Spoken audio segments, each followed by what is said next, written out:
Welcome back, students of Standard 8. Today we are going to discuss about the ways of writing a program and the ways of accepting or initializing values in a program.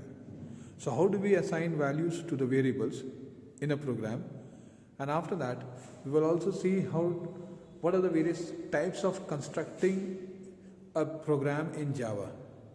Okay, like the sequential, the selection and the looping. Of course, we will be studying only sequential in your case.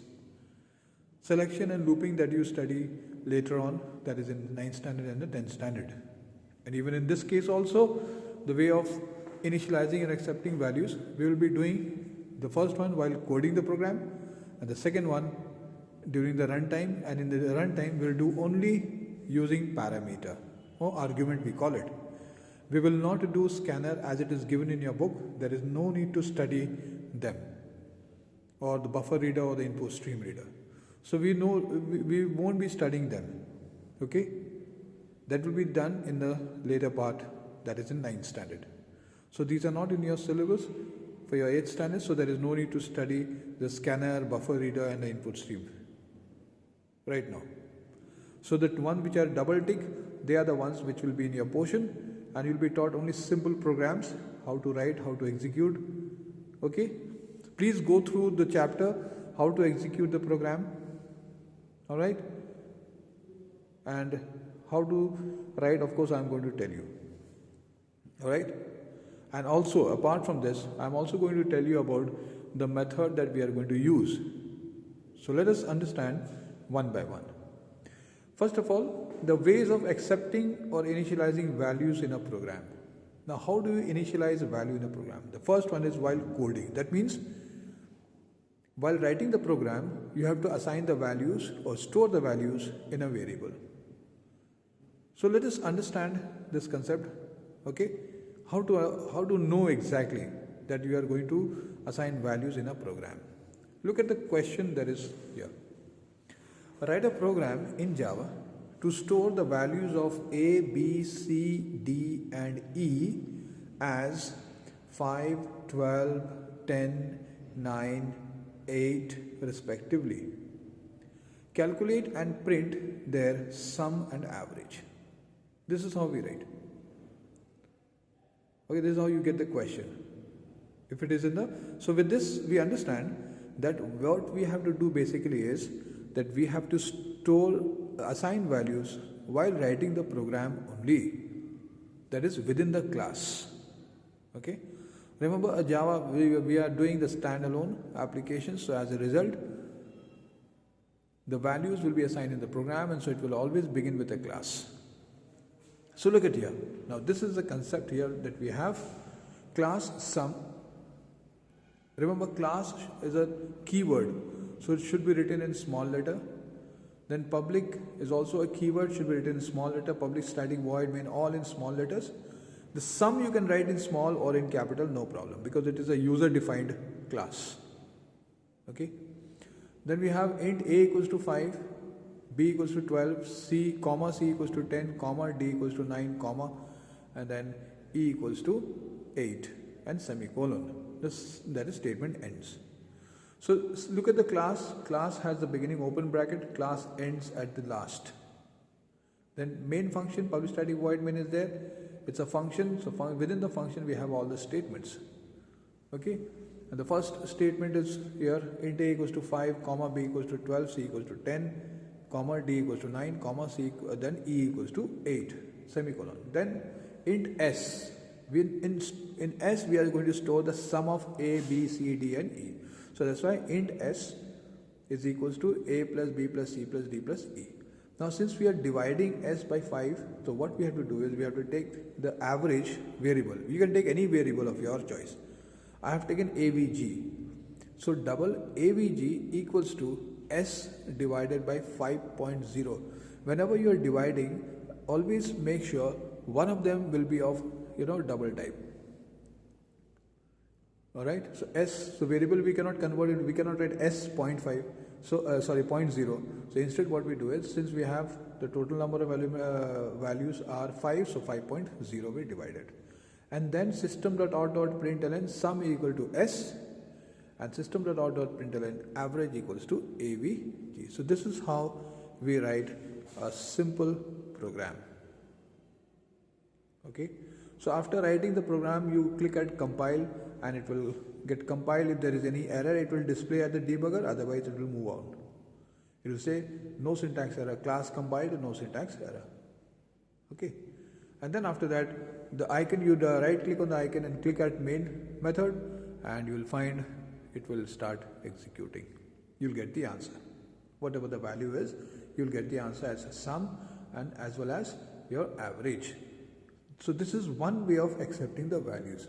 That is while coding. So remember, while coding the program, that means while writing the programs within the class, we assign value to the variables. This is called while coding the programs. Okay? Or accepting the values, assigning the values, or initializing the values while coding. We move on to the second one, that is using parameter. Okay, so using parameter, or also known as arguments. So how will you accept? So what sort of question that you will get? The question I'm going to change, the same question I'm going to change it. Okay, the question will be write a program in Java to accept. Instead of store, it will be accept values of A, B, C, D and E, okay, respectively. It will not be mentioned with the value will not be given, it will be this way.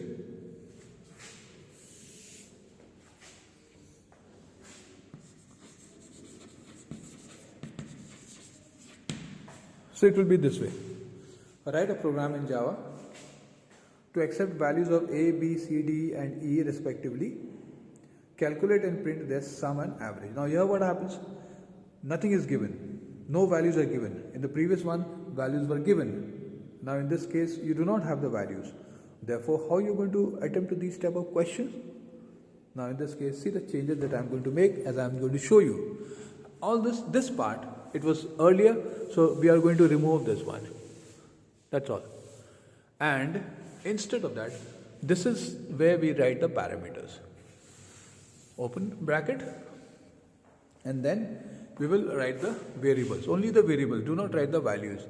So int a comma, int b comma, int c comma, int d comma and int e. That's all. This is how we write the program. Look at here. Look at the way that we write the program. Publish static void main and take all the 5 variables with their data types. And then simply open bracket, then int s equals to a plus other things remains the same. The calculation, the printing remains the same. It's only the accept part, how to enter. So now what happens when you enter this way? When you execute, when you compile, there is no syntax error. You close, you'll find the class name sum existing. Okay. Now click at class and right click the class icon and click at main, void main. So the moment you click at main, you will find this type of box will appear. This type of box will appear, okay? This kind of box will appear where all these values will be written. Int A, int B, int C, int D and int E. There will be several boxes will be there, okay? There will be boxes over here. So all these boxes will be present over there. And then here you will have OK and cancel. So here what happens, this type of box will appear.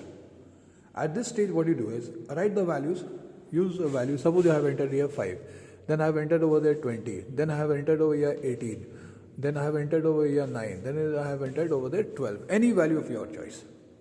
You accept it there. And how you'll move? By pressing the tab key or use the mouse pointer and go on clicking and entering, clicking and entering. And after that, click OK. The moment you click at OK, the terminal window will appear where it will give you this one. Sum equals to whatever the sum is there and average equals to whatever the average that is calculated out of these values that you have given. Now, what is the advantage that you notice here? The advantage of using a parameter. The advantage of using a parameter is when you re-execute, again you don't have to go back to the program to make changes. You simply re-execute the program and re-enter new value. Okay? But this same thing cannot be done in case of the previous one, where the values are assigned in the program. If you assign the value in the program within the class, what happens is, you have to go back to the class, then thereafter what happens is, reassign the values like how it was there. It was like A value was 5, so again go back, make the changes in there, in A, recompile the program and then execute. But in this case, using parameter, you just have to write the parameter and do the same, do the needful. So basically, parameter is considered better if the values are not given in the question. If the values are given in the question, then you must use the program, that is while coding the program. That is within the program you have to assign the values. So please remember, these are the two ways that you will be doing it. Okay. Now whatever you are doing, we are doing, in the second part, that is sequential. These are all called sequential programming construct. Remember, there are 3 types of programming construct. That is, there are 3 ways of constructing a program or writing a program. The first one is called sequential. In a sequential programming construct, what happens is that it follows a top-down approach. That means the control moves right from top to bottom. It moves this way, and while it moves from top to bottom, it goes on executing the statements in a sequence. All these statements are executed in a sequence. Means first class is taken and considered, then the main method, all these values are accepted. After accepting the values, S is calculated, then AVG is calculated, then sum is printed, and then average is printed, and then finally ends. So it goes on in a process in a sequential manner, and that is why it is known as a sequential programming construct.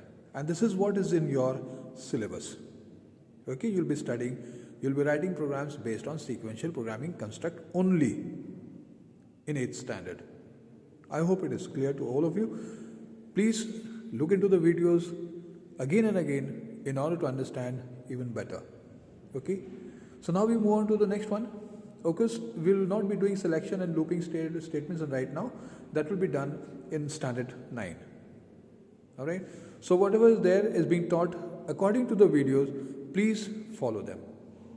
Please learn according to the videos.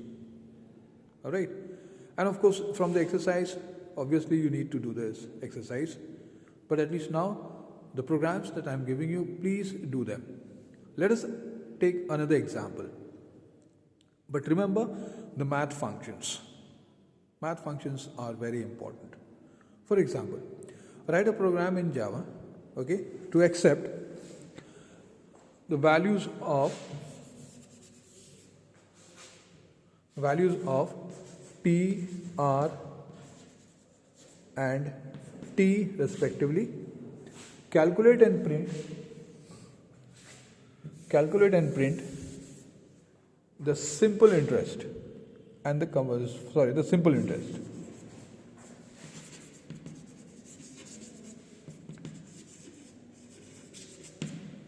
Where S is equals to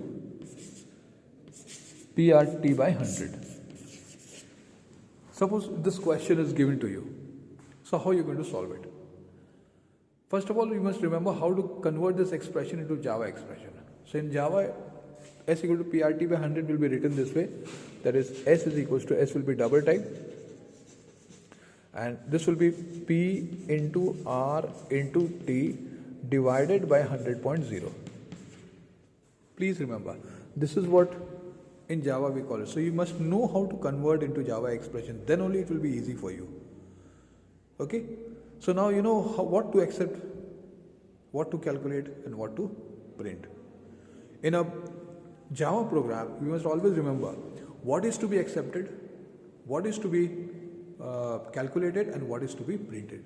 So here in this case, what is to be accepted is your P, R, and T.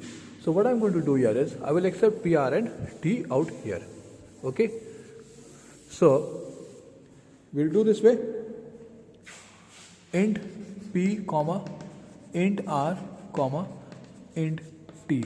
It can be, they can be double type also. You can accept as double type, double P, double R, double T. Any way you can accept, any data type. Either one, it has to be a number, okay? So it can be either double or int. Then here, double S is equals to, okay, that is P into R into T by 100.0. Or you can also write a bracket. And then here you write on system.out dot println simple interest equals to S. And after that, you close the class and close the main function. So first you close the main function and then close the class. So this is how we write the program for a simple interest. So I hope it is clear to you, students. I will continue uploading videos now onwards based on the sequential programming construct. Okay?